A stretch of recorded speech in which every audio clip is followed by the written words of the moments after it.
Hey guys, it's Kaz here. Welcome back to the channel. So today I want to go over some footage that I actually got from the Supervive playtest probably about a week or two ago. I know I've been late on getting this out, but Dawn Trail came out for Final Fantasy 14, so that took over my life for a while. But anyway, I want to do like an in-depth analysis. I pulled two decent games that I had out of this, and I just wanted to go over them a little bit, kind of do some play-by-play. And kind of talk about the game a little bit, because I do think this game is actually awesome. I think it's amazing. I can't wait till this actually comes out.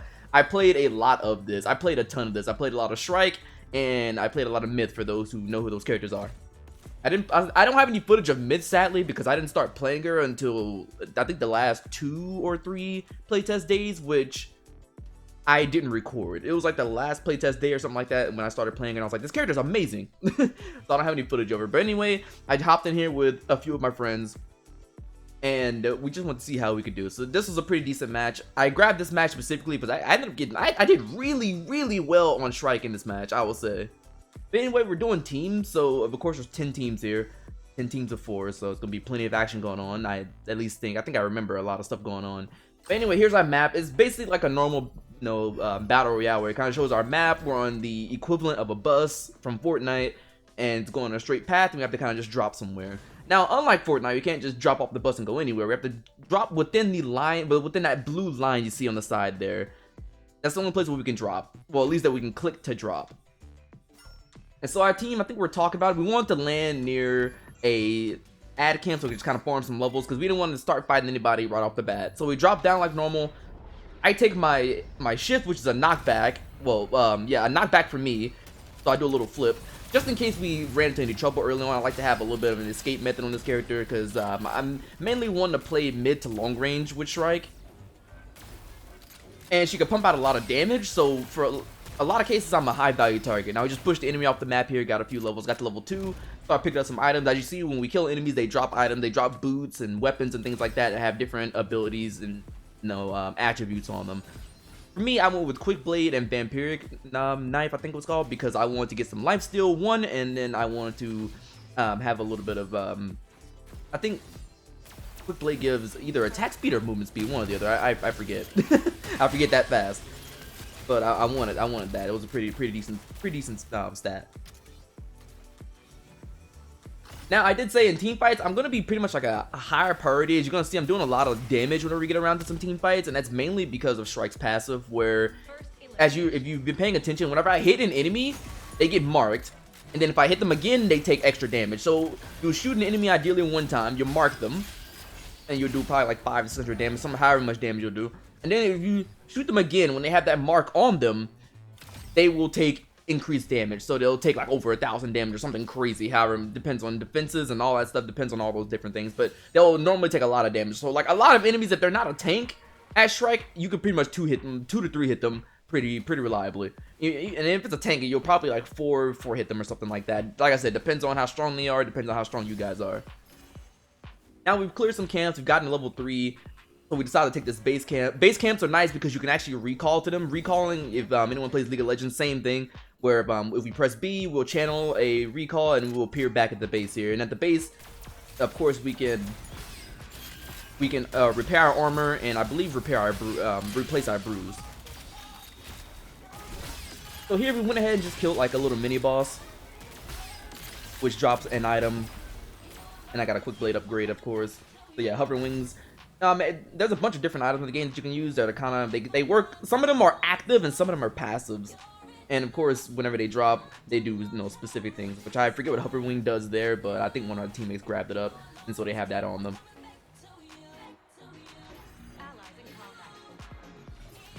Now a team fight is starting to break out here. I made it here a little bit late, but I still made it here in time. I shoot out my little bird, which gives vision. One of the guys blinked in, and you see everyone's kind of gunning for me here a little bit in the back line. But as you see, boom, I just 2-hit that guy. He's dead. You see, like I said, Shrike does a ton of damage, so there's a reason why I'm going to be pretty high priority in these fights. But Shrike also isn't like, I wouldn't say Shrike is incredible. Like, Shrike's really good, but I wouldn't say Shrike's like the best DPS in the game because your shot takes a while to go off. 1, and then 2, it's telegraphed. Like, the enemies see a red line the entire time. And so it's not always easy to hit your shots. Now here, I let them go off and chase the tank, but I stayed behind because I know that the rest of this person's team kind of just left, so I was guarding that area to see if they'd come back to try to help their tank or anything like that, which didn't end up happening. So I went ahead and joined my team here. They went ahead and took out the tank. And so we technically won our first little team fight here. The guy didn't really have any items on him. I think they looted everything off of him. But also, whenever enemies die, they drop like a little crystal that will, if you pick it up, it will grant you the ability to level up one of your items, or like one of your your backpack or something like that by like a tier. So for instance, I have a green quick blade. If I had picked up the little shard that drops, because only one person can pick it up, then I would have an upgrade for quick blade and I could upgrade it to blue. So that's also a fun thing, that if you really want to just fight the entire game, there's nothing really stopping you from doing that, because as long as you're winning, you're going to keep up in levels, and you're going to keep up in terms of gear, in terms of your gear rarity, because you're going to be picking up those level up shards. So it's actually, in my opinion, I think it's good to like start out fighting like a camp or something like that to get the items that you need, maybe get level 4 so you have all your abilities minus your ult, and then I say you could probably start just fighting from there just so you can get all the rest of your upgrades, and you can get them pretty reliable. If you're fighting constantly, then you're going to be getting guaranteed upgrades pretty much constantly. So I wouldn't say, I'll say that being aggressive, it gets rewarded a lot in this game. And not to say that like playing passive doesn't get rewarded, because at the same time, you're farming camps 24/7, then you're always going to be up in levels. You're always going to be at whatever the level cap is, and then you're going to always be getting upgrades to your gear. Now here we found a vault. Vaults have items in them, but you have to hack a gate, which as you see I'm doing right here. I'm just hacking the gate. It's kind of like Dead by Daylight with doing the generators. You have to click a sweet spot. But eventually, once you hit enough of them, the gate will open. Your teammates can actually assist you by killing some little towers that come up. Whenever they beat those towers, the success bar that you have while hacking gets larger, so it can help a lot whenever you have teammates just attacking. That's why my success bars were so big, and it was actually pretty easy to hit. But anyway, once you go through a vault and get into it, you can pick from a bunch of items that'll be on the ground, whether passives or actives, but they all do something, and some are obviously better than others. For me, I believe I picked up a stealth cloak, which if I hit it, I believe I just go completely invisible, I think, until I hit something. And I believe the other thing I have was a laser, that if I drop down a turret and it shoots a laser, which does pretty decent damage. I don't know if I actually ended up using either one of these, but no, it's just nice to have in case something breaks out. You have an extra bit of utility. Now, as you can see, a new day has rolled by, and now the enemies are level 6. So each time that a day rolls over, the enemy, like the level cap of the game, gets increased. So when you first land, it's going to be 4, and then I believe after the first night, it jumps up to 6, and then I think the next night it jumps up to like 9. And so it's always, I guess it stops you from trying to overform and outlevel everybody by overforming. I guess they kind of put a little cap just to stop you from that. So each day, everyone can level out, which it helps a lot when you think about it, because I've had a lot of games where I would die early on because of an unfortunate team fight. One of my teammates gets out, they'll go and they'll res me, and I'll be behind in levels. I'll be like maybe level 3 while the cap is level 5 or something like that, but it's nighttime and everybody can only get to 6, right? So that gives me time to catch up a little bit before having to go into the fights again, so I'm not locked out of the game. Now here we recall to our base because there were some enemies trying to take our base, which had notified us, and then another little team fight broke out here. Sadly, the ads jumped in here, so it made it a little more difficult, but I was still able to get a nice little pick. And I'm doing a ton of, as you can see, I'm doing a ton of damage in this fight. Like, I am chunking them pretty bad. I landed my ult as well. Got another pick off of that. So yeah, I'm doing a ton of damage. I have 6,000 damage, and I've done the most damage in this team fight easily. As you see, I've kind of just deleted everybody off the board here. There we got a quadra kill there. That's another one down. I jumped forward and shot that person by accident, funny enough. And then I just chased this guy down. I wanted a penta because I wanted a penta kill. Like, I'll be honest, my League of Legends kicked in right here, and I wanted to chase this guy down for a penta. So we just went ahead, ran this guy down. He was the last one on this team anyway. So we just went ahead and chased him to the ends of the earth.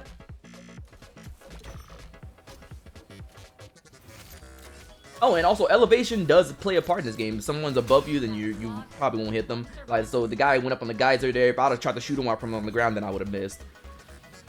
So elevation is a thing in this game. It's not like fake, kind of like how it is in League of Legends. But yeah, I ended up getting that kill there, and bam, we have 5 kills. I got like a little penta there.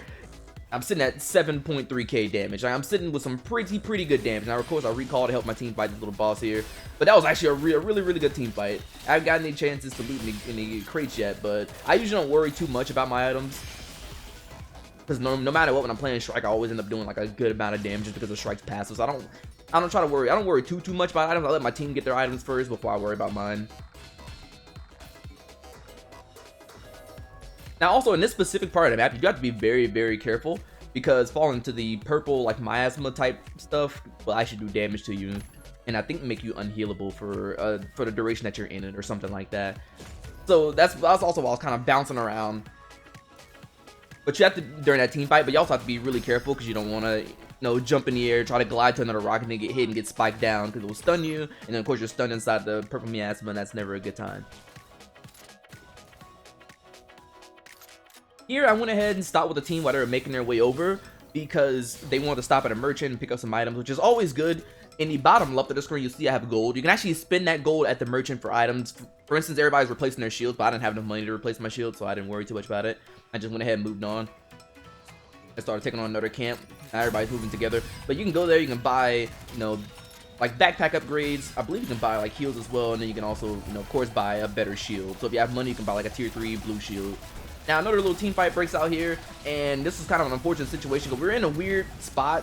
We had a team to our left, and unknowingly at this point we had a team to our right, but we didn't know about the team to our right. So we're doing the best that we can, try to make our way into a better position. But of course we end up in the middle of this team fight. We're kind of having to choose how we want to go forth with this. Of course I wanted to play with the team here. I want to play with the team, but also want to stay kind of close to the enemies. But I also want to be safe. So, you know, I have to find a spot where I'm safe. I'm not too far from my teammates because I know there's a team to the right of us. By this point, I knew. And I'm also trying to, you know, be close enough to zone and do my damage well. Like I said, we're not the longest range character. But having this little ward here helps a lot. Having the little bird is great because, like I said, it grants vision. It goes really far. And if you reactivate it, no, it will sit in the spot and grant vision, and it also applies anti-heal over anybody that it flies over. So we were able to spot out the whole enemy team right here whenever I shot the bird, and it was able to let us go in. Now our team backed off here, which I backed off late from, so I had to heal a little bit. Luckily, I didn't get taken out there. Our brawl goes back in. He's like a melee character, so he goes in there and starts doing a lot of damage. I believe he got 2 knocks there, and so we're choking out this team to our left. But unfortunately, the team to the right that we were aware of decided to make their move and come in. They went ahead, got healed up and everything, or either that or this was an entirely different team from the right. But they came in and they went ahead and choked us out here and beat us here. And of course, I got executed. And I believe this ends up being the end of this run, but I'm gonna let it go. But I do believe this ends up being the end of this run. Yeah, we don't have our tank that's left, and he's trying to see if he can find a revive somewhere. Which there was a revive to the bottom left, as you'll see he'll go to here in a second. But he ends up getting cut off by a team here while trying to revive us. Basically, how these little revive stations work is if you stand on them for X amount of time, you see the little bar going up. Once that's done, then we'll all revive. Of course, everybody can hear the sound of it going off, and of course the map does like a little ping indicator. But we end up getting beat there. Now, this is a little bit of a later game we're transitioning to where we just played duos, me and my buddy Shortmatt. I'll probably leave a link to his channel in the description. But we ended up playing together, just doing some duos. And he locks in Myth, who's a range character, kind of like Shrike, but like not, but a little bit more, has a little bit more mobility in my opinion, a little bit of a better character in my opinion. And I picked Zeph, who's a support, and I play him mainly as like as a pure healer. So here we land and the fight immediately breaks out, which I am getting torn apart. But right now I don't worry about me. I'm not worried about me staying alive. I just worry about, you know, trying to keep my Myth alive here. So as you see, I pick up my heal when I first land, and so I'm just healing my teammate, keeping them alive. And every time I land like an auto attack, I pretty much get a charge in my heal. So as long as I'm landing my abilities, landing my basic attacks, and I'm getting heals, I can continuously heal my buddy as long as I have mana here. So we're keeping them alive, and honestly, as you see, we're winning the battle. We're winning this fight purely off of the battle of nutrition. They just cannot sustain. They just don't have any form of sustain. They're playing a tank and a caster, so they don't have any kind of sustain here. I'm just healing my buddy up while he's doing all the damage, because Myth also does a lot of damage, and he's just carrying this whole thing by himself. Like I said, I'm not worried about keeping myself alive. I'm just worried about keeping him alive. So that's why you see me at 1 HP. I'm not worried about me. I'm just worried about him. Bam, because he's who I'm relying on to win, and we win a nice little team fight there right off the bat. That puts us at level 4, and we get a few upgrades off of these guys. And so from here we just go back to farming camps. But as you saw, we did pretty well there. And that's why I chose this match. This is also a really good game that I played, a really good Zeph game that I played. I had a ton of healing. I think I had the highest amount of healing in this match by the end of it. But we overall played this really, really well. Now you have to ignore me because I'm missing a lot of auto attacks here. And that's just simply because I'm so used to playing Shrike at this point, where my auto attacks are delayed. I have to wait for the charger before it fires, that that whenever I swap the Zeph, whose shots go off immediately, I just could not line it up properly. I had been playing too much Strike beforehand. But it was fine, because like I said, we have Myth, who's doing all the damage for us, so we don't have to worry about it. Now I run into a team here. I don't remember if we fought these guys or if they backed off, but our Myth throws down a little arrow rain to kind of keep them off of them, because we don't want them to rush us, right? The way our team plays, we don't want them to rush us here. We kind of want to keep them at mid-range, so Myth can outrange them and kind of do her thing. We don't want them getting too close to us. And of course, I'm ranged as well. He gets a knock, which is great, and now we can start moving in. Now it's a 2v1, we can start getting aggressive, we can start moving in. We have nothing to worry about. We can guard this res. We went ahead, killed it. Yeah, we go, executed it, bam. We have nothing to worry about. Easy little team fight win there. I think the other person left to go get a revive, so we didn't have to worry about this.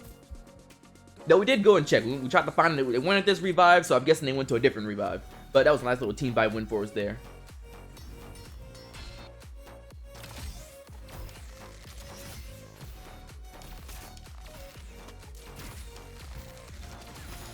Now here's our first big boss here that we want to fight. Like a big, I don't know how they consider this boss, but it's I'll say it's kind of like a world boss in a way, that if you beat it, you get a world buff, I believe, and of course you get some good items from it. So we went ahead and attacked it a little bit, and then it spawns these little crystals that we have to go find and destroy, which isn't too bad. It was not, they don't have too much HP and usually not too far from the boss. They're normally maybe like 5 feet from them, so they're not hard to find. We just went ahead and tracked them down. That's the second one. I think there's 3 of them that we have to take down. Yeah, you have to be a little bit careful, because they shoot little balls that do some decent damage. You saw I got stunned there. And I jumped up and tried to glide to get a little bit closer. But once you take down all these 3 crystals, then you simply go back and beat the boss.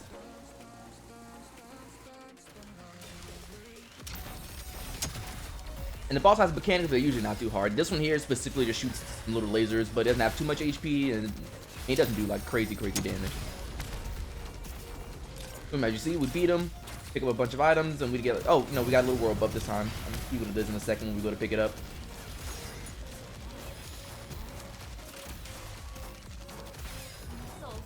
There you go, the biome soul.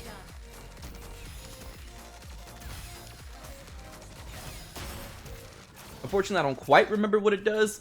I don't quite, because I didn't actually pick up. This is like the one soul in the game that I did not get to pick up myself. But all the other souls I do know about, like ones that increase your attack damage and things like that. But we do know we see an enemy at an enemy team at our base camp, which wasn't too far away. So we didn't worry about it. We didn't want to run back. We just decided to keep fighting some ads. We didn't have to worry about it either because of the giant AoE that comes up. Once you beat a world boss like that and take its soul, then like a giant like dome comes up there that does damage if you stand in it. So they kind of sealed them off from us, at least immediately, so they couldn't get to us very fast. Now we did run into a team here, funny enough, whilst moving on. Of course, I have to be careful here because they have a character that can teleport, and so they jump on our Myth, because they know our Myth's going to be the one doing all the damage, whilst I'm the one who's just healing. They applied anti-heal as well to him, so it wasn't easy for me to keep him alive, but I was trying my best here. I had to wait for anti-heal to go off cooldown before I can majorly heal him back to full, which I think ended up being the reason why we lost this game. So I think because of anti-heal, and I tried to heal him while he was anti-heal and didn't realize it. But boom, see, we get our first pick there, and Donate's doing a great job. Shortmatt's doing a great job. See, my job was pretty easy this game. I just had to heal him. The other person left. I think they went to go get a revive. I think they knew this fight was lost for the most part. Oh no, they're still hovering by. Oh no, this is a different squad. This is a different squad. Okay. Now, we didn't get to do like a full reset or anything like that from the last fight, but luckily we didn't take too much damage here, so we weren't afraid of taking this fight, though we were going to be pretty cautious because we didn't know where everybody was. We knew that there was another person kind of nearby, but we didn't know where, so we wanted to play this as safe as possible, especially with the zone coming in as well. So same plan as always. We want to push up, but we didn't want to push too far because they have a strike. You don't want to walk straight into strike, auto attack, and lose like half your HP bar.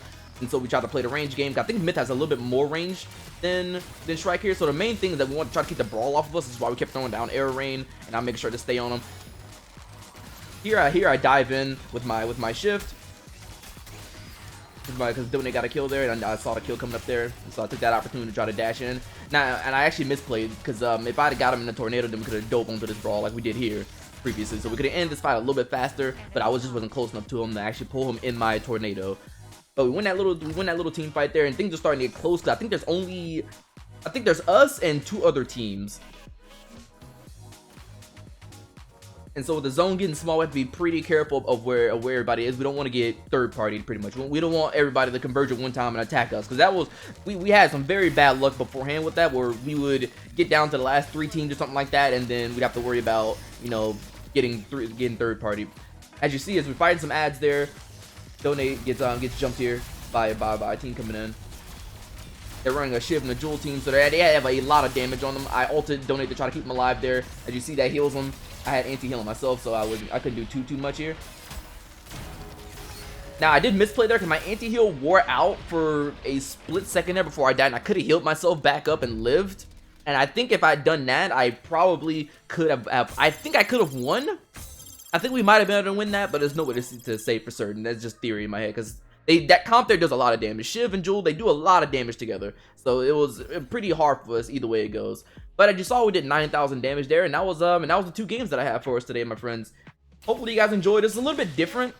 Yeah, he did 14.5k. He did a lot of damage. It's a little bit different than the normal content I put on my channel, but I really enjoy Supervive, and I'm really looking forward to when this game comes out. So I definitely want to cover it a little bit and just kind of show some of the matches that I had while I was doing playtest. But hopefully you guys enjoyed. And hopefully you guys are excited for Supervive as much as I am. And if you didn't know about the game beforehand, hopefully you know a little bit now. It's gotten at least a little bit excited.